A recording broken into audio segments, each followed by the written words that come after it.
వచ్చి చూద్దాం. Next collection వచ్చేసి super duper colour combination.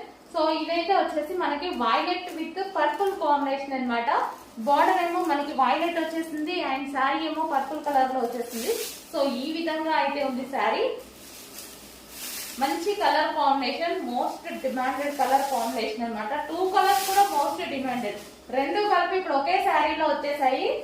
Colour combination purple మీకు తెలుసు ఎంత హైలైట్ డిమాండ్ అనేది, వైలెట్ ఇంకా తెలుసు ప్రజెంట్ వైలెట్ నడుస్తుందని, అలాంటిది 2 కలిపి ఒకే శారీలో వచ్చేసాయి అన్నమాట. అండ్ ఇది వచ్చేసి మనకి జార్జెట్ శారీ, మంచి జార్జెట్ శారీ అన్నమాట. శారీ వచ్చేసి మనకి ఈ విధంగా ఉంటుంది. అండ్ దీనికి వచ్చేసి బ్లౌజ్ పార్ట్ మంచి హాఫ్ పట్టులో ఇచ్చారు బ్లౌజ్ కూడా. సో ఇది వచ్చేసి బ్లౌజ్ మీద చిన్న చిన్న బూటీస్ అండి. సో ఇదంతా వచ్చేసి థ్రెడ్ బూటీస్, సారీ జరీ బూటీస్.